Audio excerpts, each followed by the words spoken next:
It is time to leave your worries outside and laugh with us inside the Treehouse. I'm Dan O'Malley, along with Trey Trinholm. Trey, do you eat the beaver? When I have the opportunity, typically, yeah. Okay. Well, that question was recently posed to the Fox affiliate in Detroit. And, well, they obviously had some fun with it. But the person that asked it is not the person you would have expected. On the show specifically to make it longer. Yeah, that is if you can provide yourself with food. And again, they're ice fishing because everything is frozen, and you're looking for fat in the beaver. Yeah, the beaver is the beaver is the most sought after. It is. Ryan, do you think you could eat beaver? It's fat and then it's meat. It makes sick though. They all got sick after it. Oh, sick beavers. You can't eat diseased animals.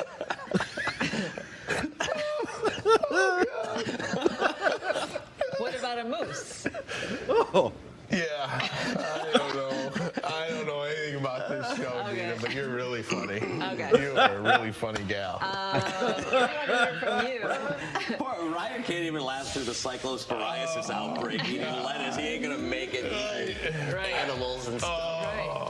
That beaver's safe if Ryan's there. Yeah. No beavers dying. I need to go.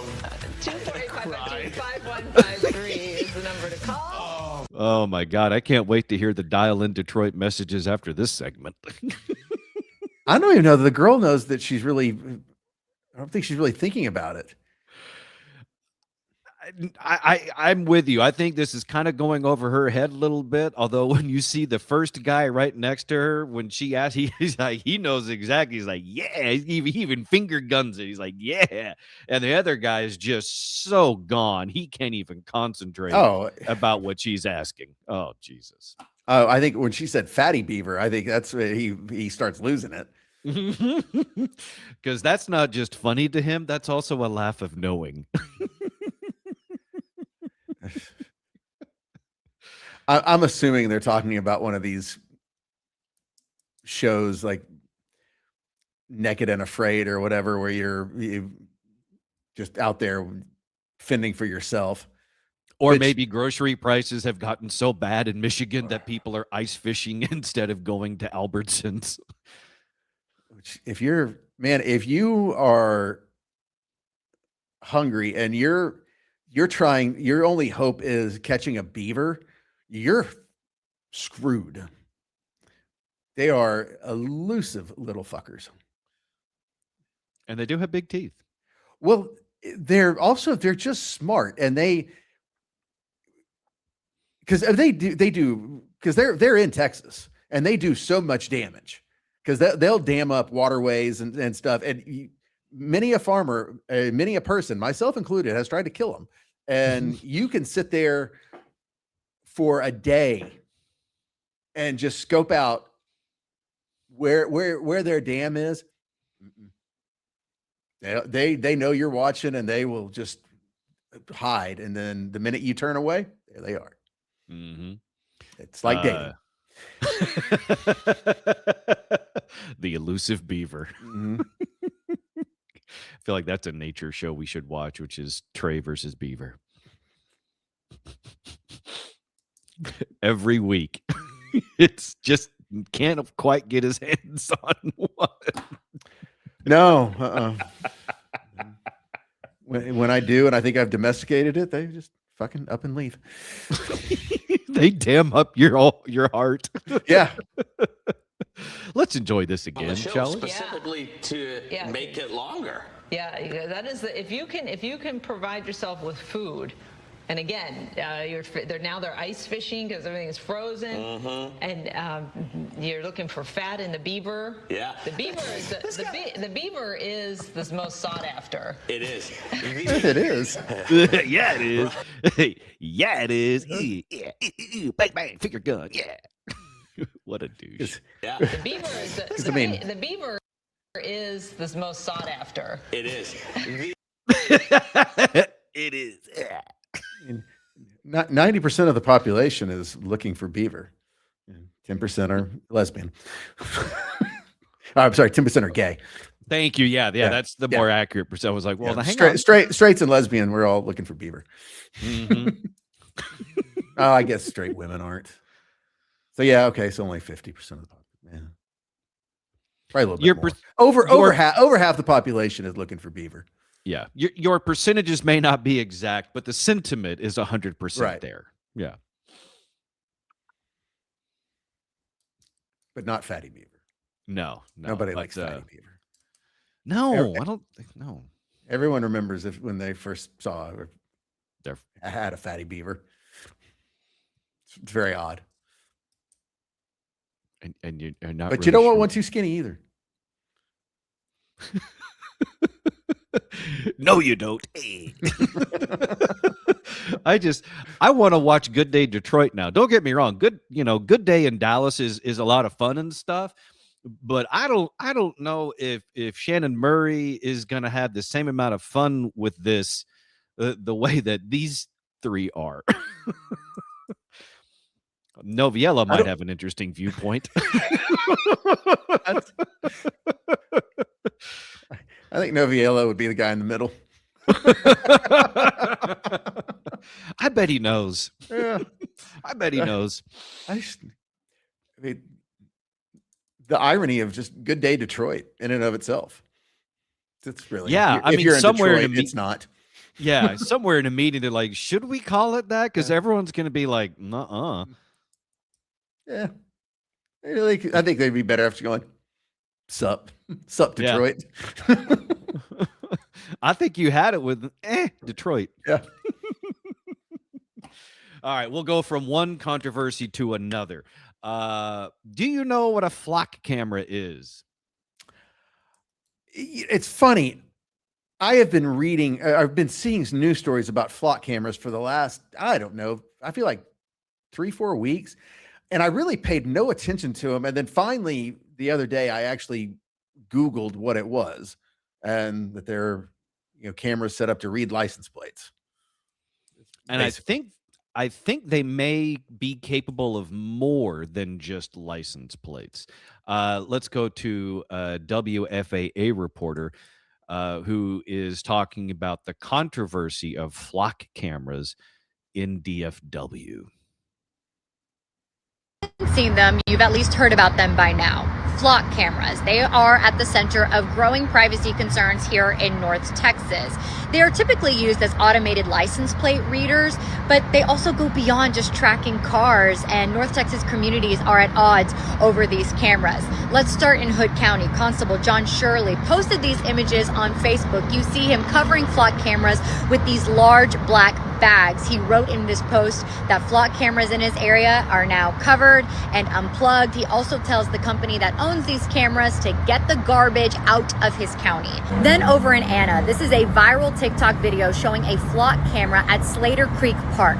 It is pointed in the direction of a splash pad there where young children play in the water in their swimsuits. We asked Anna City Council about this camera, and they said the police department set it up to combat vandalism, other crime, help solve investigations. They also said that these cameras at the park do not record license plates, but they do record video. Meanwhile, here in Dallas, we recently spoke with Police Chief Daniel Como. We asked him about the growing privacy concerns and if people who felt like their rights were being violated should be able to opt out of being recorded by these flock cameras. He said no. He also said that the flock cameras have been a great tool to the police department, helping them solve crime and other investigations. No. The city of Dallas has 670 flock cameras. I love Dallas police chief's response. No. Good for him. I don't understand in this day and age where there are cameras everywhere why people are upset by this. I'm guessing that for some people it's a constitutional issue. It amounts to an unreasonable search and seizure violating the Fourth Amendment kind of a thing. I had No, to look it up just to ask. It's like, okay, why are some people mad about the flock cameras? Because I didn't want to go to the comments because that's not well, always the best place to we go. we for go to this. information. Number one, there's this mistaken, and this goes back. If you really want to get, there is no constitutional quote unquote right to privacy. And yet somehow people think they have a right to privacy. You are on a public roadway. And if you're not doing anything illegal, what do you care if they read your license plate? So, according to the AI overview response, people dislike flock safety cameras because they act as a massive AI-powered automated license plate reader, also known as an ALPR network.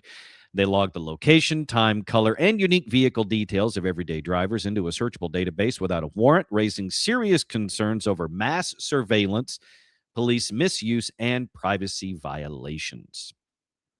They record the movements of innocent people who are not suspected of any crime, creating a continuous digital footprint of daily travel. And when your car is stolen, I bet you would appreciate the flock cameras because they could track it if it's kidnapping or anything else.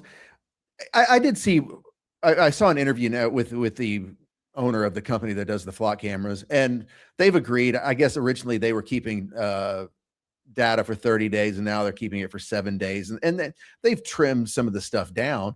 But I've also read where it's been valuable in fighting crime and kidnappings and other things, so you can track people. I think as I started trying to think about this, because when I see some sort of a new issue, if I don't feel a super strong way, one way or the other, then I try to dig in on it a little bit more to see if there's something I'm missing, or to see if maybe I would actually fall hard on one side versus the other. And on this one,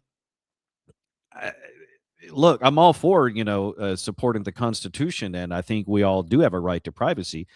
But like you said, it's within reason. Once I leave my house, I am in public. And if I'm walking down the street, if I am in my car, I am in the public view as it is. So the only difference is whether or not my movement is being recorded. And as you said, Trey, with or without a flock camera that's installed someplace, I'm probably being recorded anyway, whether it's from a neighbor's Ring camera, other cameras, people's cell phones. I mean, at this point, I have no expectation of privacy as soon as I leave my house. And not that I ever really did. You know how I know that? Because I'm not allowed to walk down the street with no pants on because I get arrested. Well, okay, and because that's infringing on the public. These aren't red light cameras. They're not trying to issue a ticket for anything. They're just, I'm in the same boat with you. First of all, I mean, the whole deal of your right to privacy is basically, you're in public if you really have no legitimate expectation of privacy. So the minute you walk out your front door, you really are in public. Yeah. It's not recording you. Even if you're smoking a joint in your car, it's not recording you they're not catching you doing anything. They're just, you now know where you are. I honestly, all the text dot cameras, I assumed they had the technology now to rifle through that video and track everyone's movements. So I guess, and maybe I'm wrong about that, but I don't see the big deal. I think the difference is with the text dot cameras might be, and this is where we'd have to talk to a law enforcement friends, but if they're not able to just immediately go in and look at those, if they're trying to investigate some type of a crime, just a quick search warrant, and then they're going to go through. So and I think that may be what some people are having an issue with, is that this removes the search warrant thing. So people are like, okay, so they're just doing this without any sort of probable cause. Well, yeah, they're not looking at you to see what you're doing specifically without just cause. They're just watching the world go by. And I obviously there have now been a number of cases of law enforcement tracking their spouses and significant others. So they have already had to tighten the parameters in which you can access this information. And like everything, it'll have to improve, and they'll refine the process. But per se, I just fundamentally, I don't have a problem with it. And maybe I'm just at an age where I'm like you with just with the number of people who record themselves in the car. I assume, and traffic cameras, ring cameras, security cameras, all that. I assume they can pretty much go in and with all the facial recognition and license plate recognition software, because honestly, parking, like, I hate to call it, but parking enforcement, they've had license plate technology for decades. Remember the movie Enemy of the State with Gene Hackman and Will Smith and Jake Busey and Jack Black and Seth Green? That movie came out in like 96 or something, 97. And that was serious black bag CIA, NSA spying technology. That was in the 90s. It's been like 30 years since that movie came out.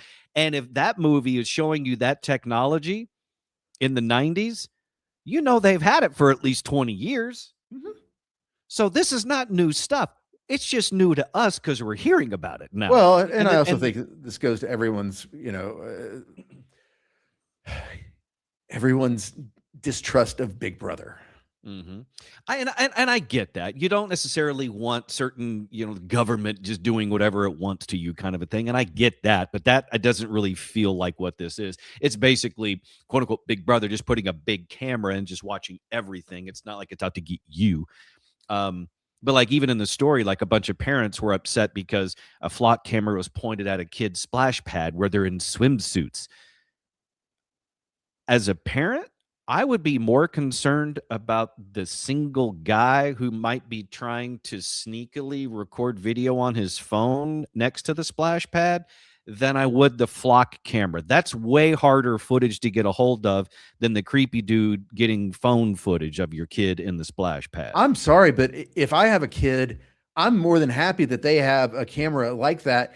If there's a kidnapping, if there's some kind of suspicious behavior, that you've got a camera there that is going to be able to catch the person much quicker. And this is where I think the rub is going to be, is sooner or later, they're going to ban these things or everything else. And then all of a sudden someone's kid is going to get kidnapped. There's going to be something horrific that happens and they're going to be screaming, why couldn't you track the person? Where were the cameras?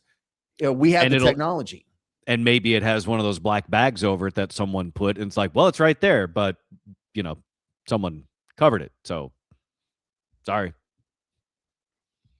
Yeah. And that flock camera could actually see the creepy dude perhaps getting video of your kids and stuff. So it really was interesting trying to dig in a little bit on the flock cameras and be like, okay, I guess I can see why some people are upset by it. But look, I don't think this necessarily goes to the level of, what is it, the Benjamin Franklin quote or whatever from back in the day, that if you sacrifice liberty for safety, then you deserve neither, kind of a thing.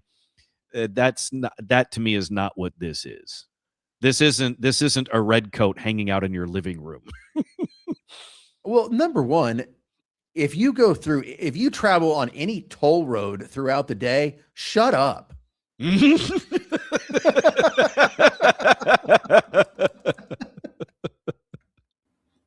This segment of the Treehouse is brought to you by Cook DFW Roofing and Restoration. To get your free roof inspection and property review, call 833-COOK-DFW. And speaking of that, you can also be entered into a contest. You can be entered into a contest to win Daniel Cook's Cowboys tickets for Thursday, October 8th, Cowboys versus Tampa Bay, Thursday night game. If you call 833-COOK-DFW and get that free roof inspection, you can even get a free interior estimate on some remodeling or restoration work, a free exterior estimate. you will be entered into that drawing to win Daniel Cook's Cowboys tickets for Thursday, October 8th in Arlington, Cowboys versus Tampa Bay. So 833-COOK-DFW. Get that scheduled today, or you can check out the website as well, cookdfw.com. Back inside the Treehouse now. I'm Dan. He is Trey.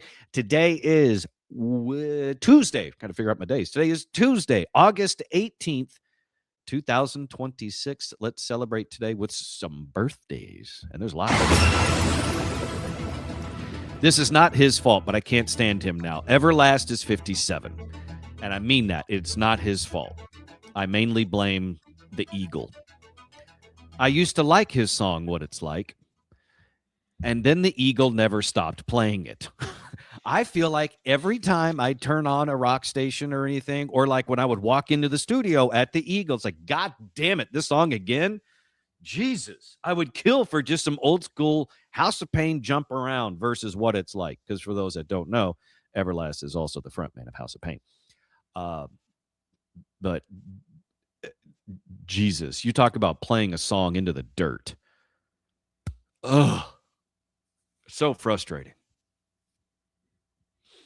They got to the point where I told Don, I was like, they were wanting us to play like a few songs per hour at one point. We eventually just stopped altogether. But I told him, I was like, we're not playing that song anymore. I can't do it. There was like 3 days in a row. It was in the same time at the same, just like, really, come on. I mean, I don't disagree with you, but then you look back over the last couple of years of the Eagle and you go, yeah, I could have handled a lot more of that compared to the other things I put on the air. And the irony there that this guy's name is Everlast. Other birthdays today. There's a few deceased birthdays I want to mention here because they're so big. Malcolm Jamal Warner would have been 56. He died last year in a drowning incident. Oh, you know, that was sad when I saw it, obviously. But then I went back and I watched this show called The Resident on Netflix. I think it was actually originally on Fox.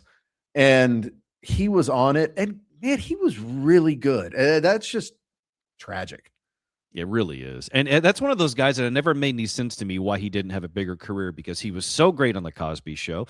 And stuff that he did after that, like you mentioned, The Resident, he was great. So it makes you wonder, it's like, what's wrong with Hollywood at times? It's like, what were you doing? Robert Redford would have been 90. So his death last year wasn't as big of a surprise as Malcolm Jamal Warner's, but still, it's a pretty huge name by Hollywood standards. Patrick Swayze would have been 74. He passed away all the way back in 2009. Man, they have been playing Patrick Swayze movies on TV, mainly Roadhouse and Point Break, two classics. Hey, man, if you're going to play two movies from someone's, filmography, those are two solid ones to do. Mm-hmm. I will mention this, though, because it doesn't get mentioned enough, I think, as far as the Patrick Swayze filmography. Next of Kin. Next of Kin was really, really good. And it's not that it was a bad movie, because it's actually really good. It just didn't perform as well as some of the other movies he made around it, like Ghost and Point Break and Roadhouse. But Next to Kin, which I believe also, if I remember right, had Liam Neeson. That was a really good movie. You're absolutely correct. It was, but don't forget Dirty Dancing. I mean, I hate to say it, but that is a classic. I'm not even sure if it's arguable. That is the ultimate of his movies. I think between that and Ghost, I think you would have a coin toss. Now, if you're male and our age, it's Point Break or Roadhouse. Yes. But as far as his overall filmography, I think Dirty Dancing or Ghost. I need to go back and watch Ghost, because that really, I remember it being a very good movie. It was a great movie. And ironically, it's like one of the best lines in that movie was delivered by Whoopi Goldberg. And it's a classic even today. You in danger, girl. And that's, I hate to say it, because what she does now, because it's so political and everything else, but especially in the 90s, she had some great movies. I mean, she was a really great actress. I mean, Color Purple, obviously, but as far as comedy goes, and some of the funny things, Sister Act, Soap Dish, Ghost, I mean, all these, she was really great. Madeline Stowe is 68 from 12 Monkeys. Monkeys. Another, talk about a classic movie, Last of the Mohicans. Amen, brother. Mm-hmm. No matter what occurs, I will find you. Yeah, he will. You find her, Daniel Day-Lewis. Love that movie. For anyone that has never seen Last of the Mohicans, crawl out from underneath the rock you've been living in and go watch that movie. It is phenomenal. One of my favorite movies of all time. Absolutely. And you may not remember, but Madeline Stowe was also the object of Richard Dreyfuss's affection in a little movie called Stakeout. Oh, wow. Yeah, it was Richard Dreyfuss and Emilio Estevez staking out this woman because she was the love interest or whatever of some criminal that they were after. Stakeout. I think in this day and age that might be called stalking, but it is. Yeah, it's especially because at one point there was some very gratuitous nudity in that movie. And I think we all knew the reason why Daniel Day-Lewis wanted to find her so badly in Last of the Mohicans is because we saw through her window in Stakeout. Dennis Leary is 69. Telling you, man, today is a stacked birthday day. I don't know. I haven't heard anything from him recently. He has there was some military comedy show he was doing. I don't even know if that's still happening or if it went past 2 or 3 episodes. I think it was on Fox. Oh, No Cure for Cancer, one of the great stand-ups of all time. The Ref, classic. The Ref is one of the greatest Christmas movies of all time. Yes. That's another one. If you've not seen it, crawl out from underneath the rock you've been living under and go watch The Ref. You want a good 2 for night? Last of the Mohicans and The Ref. Call us in the morning. Caitlin Olsen is 51. She's Sweet D from It's Always Sunny in Philadelphia, currently the star of High Potential. She's also married to Rob Mack, formerly Rob McElhenney. Andy Samberg from Saturday Night Live, Brooklyn Nine-Nine, and one half of the Lonely Island singing group. He is 48 today, which, by the way, if you have never gotten on a boat and played I'm on a boat, then you haven't lived yet. But that's how I did my 40th. Christian Slater, 57. You want to talk about a good filmography and a couple of movies that I think are musts? Christian Slater has a few. He's 57 today, one of which is True Romance. Cuffs will always be one of my, I think, underrated. I don't know if that was 80s or 90s, but it was right on the cusp. I think it was like 90 when that one came out. But that's, and obviously Young Guns. But Cuffs, I don't know why. I mean, obviously it wasn't, but Cuffs is one of those movies. But one of the funniest things about it is one of the first movies I really remember breaking the fourth wall. That's true. It was sort of in the tradition of Ferris Bueller, because Ferris Bueller came a few years before that. But yeah, and you want to know a random tie-in? You want to know you want to peek inside the Dan brain here? We mentioned Ghost earlier, and we just mentioned Cuffs. They are tied by one actor. So the brother who dies in Cuffs is Tony Goldmeyer or Gold something. He plays the brother in Cuffs and also played the bad guy in Ghost. Tony Goldwyn. There you go. Tony Goldwyn. There you go. Talk about an underrated actor. He's good, man. He's really good. And Ed Norton is 57 3-time Oscar nominee, known for Fight Club, American History X, Primal Fear, and The Incredible Hulk, although we don't really talk about that one very much. You know what? I've never seen that version of the Hulk. It's okay. Yeah.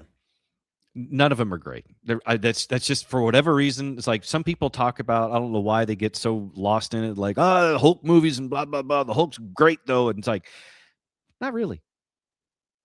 I think the reason why there isn't a great Hulk movie is just because it's kind of like, okay.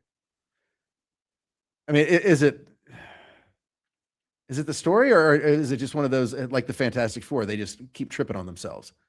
I think it's almost it's Moby Dick. People keep going back. They're trying to catch it, and I just don't know if you can. Yeah. At least it's not the Flash.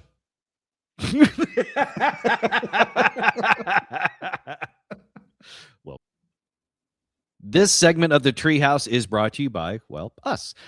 You can go to patreon.com/treehouseonair and subscribe to get more Treehouse in your life. We have Treehouse Plus, Treehouse Super Plus, and Ultimate Treehouse, all available to you there on Patreon, patreon.com/treehouseonair. And speaking of Ultimate Treehouse, we have a new Ultimate Treehouse subscriber. Hello to Johnny Von Walde. I hope I said that name right. Johnny, welcome to Ultimate Treehouse. Starting this week, you, Johnny, along with anyone else who is a member of Ultimate Treehouse, gets that live stream recording where you get to watch us record live on Wednesday, which is Thursday's episode, that you can watch live on Wednesday.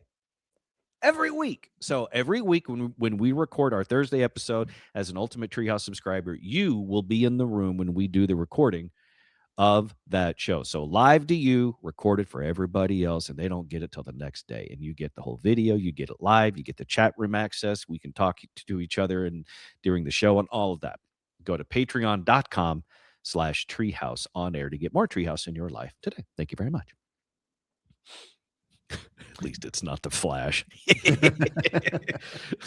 That is something you can put on your resume. It's like, yeah, I did a superhero movie, but at least it wasn't the Flash. Yeah. Yeah, the Flash. I didn't think the Green Lantern was as bad as almost everyone else did. No. And look, I appreciate Ryan Reynolds having high standards and whatever. And the best thing that came out of the Green Lantern movie for him, obviously, was, Blake Lively, although right now he may think differently. But I didn't hate the Green Lantern movie. To me, like we were talking about how the Hulk movies just never seemed to quite hit. I was fine with the Eric Bana Hulk movie. Yeah. But yeah, it just, when they did the Ed Norton version, I was like, okay, that's fine. And then they replaced him with Ruffalo, and I love Ruffalo's Hulk. But he might just be one of those that just doesn't do great with his own project. Like I liked him in the new Spider-Man movie, but and maybe it's because you have a different perspective if you grew up on the TV show. Maybe that's what it is. And I don't know. But I ask you this. So have you followed this Philadelphia serial killer thing? No, I haven't even heard of it. No. Okay. So I'm kind of talking out of my ass on this one, which really isn't that abnormal, but even more so for this one. Okay. This creepy guy, evidently the police arrested him because he was in a fight with a woman, and neighbors called. They found in his car, like fake FBI credentials, weird chemicals, some weapons. They searched the house. I think the guy's name is Eugene Horsch.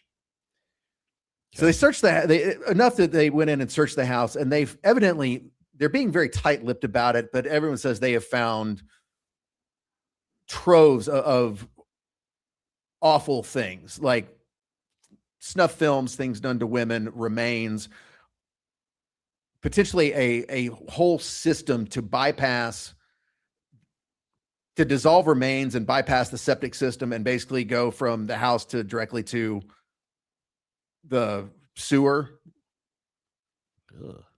Which now, but they found evidence of like 4 missing women. And the weirdest thing about it though now, so let me show you let me show you this guy.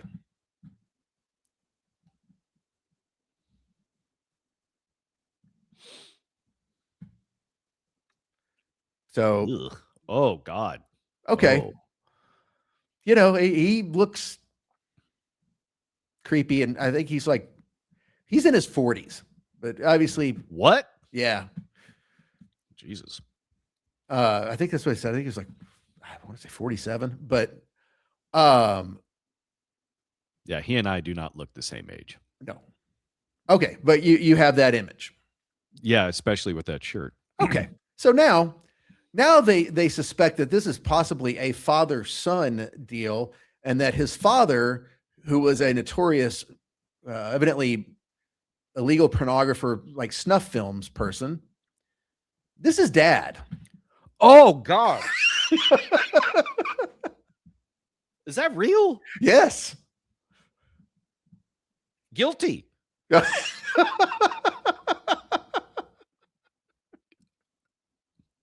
Whatever you accuse him of, he fucking did it.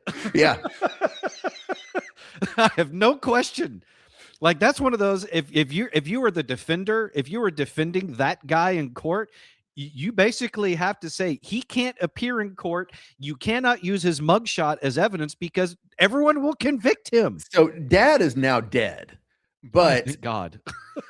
but you would still have to go. Okay, I don't want to know that guy's out there walking around. Because honestly, any of his offspring, I'm going to be like, yeah, they did something. Oh, they all did it. They all did it. It was a family thing. They're all in it. They all did it. They're doing it. Can you imagine you waking up as a kid one night in the middle of the night and this pops out of the closet? You know. I mean, that's the boogeyman. Uh-huh. Mixed with a little bit of show enough. You know, or that's what happened to Laszlo, and 20 years later that's a real genius reference, everybody. Don't. This is Laszlo's uncle. Yeah. Laszlo was the good kid that made it out. Yeah, but evidently they're keeping the Eugene guy locked up on weapons charges, and the fact that I guess he was on probation, and so, or that he's the son of that guy. Right. Well, but I guess they're trying to study all this evidence, and then they have some kind of, they're trying to hold him till like September until they can get all this sorted out. But like I said, they're being tight-lipped about it, but they think this is going to be a serial killer situation where there were multiple people, especially girls, murdered and disposed of. And oh, God. They say they found evidence of, I think, at least 4 women on these snuff films that were, alive and then dead on film. Oh, God. For their sake, I hope that it's not true. I will say though that if it is, I'm surprised. I'm surprised. Not that people aren't capable of it still, but just the serial killer thing is so difficult these days because kind of like how we were talking before about the flock cameras and people are pissed about them. Because of technology and everything, the idea of a serial killer to me is so difficult to pull off. Because you go back and think about some of the big names in serial killings, a Dahmer, what's his name from Washington State? Gacy, Dahmer. Gacy, Dahmer. God, I'm brain farting on his damn name. He's one of the other big ones that came out of the 70s. He killed a bunch of girls in Seattle, then Florida, and he was eventually put to Bundy, Ted Bundy. Oh, but Ted Bundy, yeah. Yeah. I don't think Ted Bundy gets away with more than 1 or 2 murders in today's standards, just from cell phone technology and cameras and things. It's just difficult to wrap your brain around. But then there was like the guy that just got convicted not that long ago in Long Island who was killing like sex workers. And it, like, you watch some of these documentaries on Netflix and you think, why did it take so long to find some of these guys? Because it seems so obvious, but the technology didn't exist back then like it does today. So it was hard for a lot of these departments to cross-reference cases and materials and things, whereas now we take that for granted. plus cell phone technology and everything. Well, and they're saying one of the things that may have allowed these guys to get away with it is this: if they came up with this system where you disposed of the bodies, and so that there was no remains to ever be found. Because a lot of times, like with the guy in New Jersey, I believe what started that off is they started finding some bodies on the beach, and then that kind of led to finding more, and then eventually tracing him back. But if you disposed of the bodies like that, where you were, from what it sounds like, dissolving them and just dumping that directly into the sewer line, bypassing septic system or whatever else, then, but you like with Ted Bundy, there's no way with all the cameras you have today that he ever gets away with more than one. Yeah. The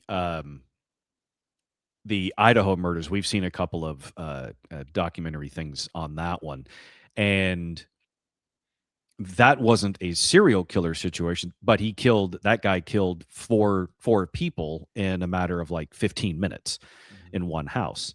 And it partly took so long to find him. And by so long, I mean, basically like 30 something days. It was like 40 something days or whatever from the time the murders happened to when he was actually arrested.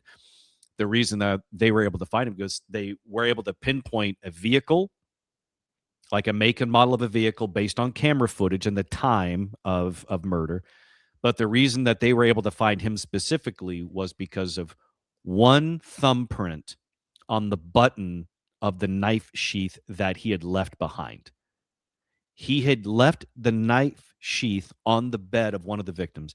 If he takes that sheath with him, he's probably never caught, if that's the only crime he ever commits. So it's scary to think that these things are still possible, but the additional hoops, like maybe what you're describing here with these creeps in Philadelphia, that you have to go through to get it done is going to be astronomical. Right. And a lot of these girls have been, at least some of them were within the last 10 years. So yeah, there's no telling it. It is fascinating though, that in this day and age, there are still people getting away with it. I need a palate cleanser. Okay. And I'm trying to think of the best one. I'm trying to think. I think this might be it. This might be it. Let me see. Maybe. Yeah, probably. Yeah, it's going to work. You would think a naked fire truck ride sounds like a good time, right? Hell yeah. Well, the naked Wisconsin woman that was recently arrested for stealing a fire truck while naked might change your opinion on that. There she is. There's your naked fire truck bandit. Yeah, no. Why was she naked? They suspect drugs and alcohol and such. Okay. Yeah. Okay. Well, yeah. I mean, yeah, firemen aren't always known to have the most discerning filters, but even they are not good. You know, no, they might hit it with an axe, but nope. I was gonna say, like, get the hose. Yeah. They never look how you want them to, right? You see the headline, naked woman steals fire truck, and you're like, ooh, then you see her, you're like, ooh, get the hose. Get it off. For all things Treehouse, treehouseonair.com. If you love what you heard here today, then share it with a friend from your favorite listening platform. Hit that share button, and together let's grow the Treehouse Show. We will see you next time right here inside the Treehouse.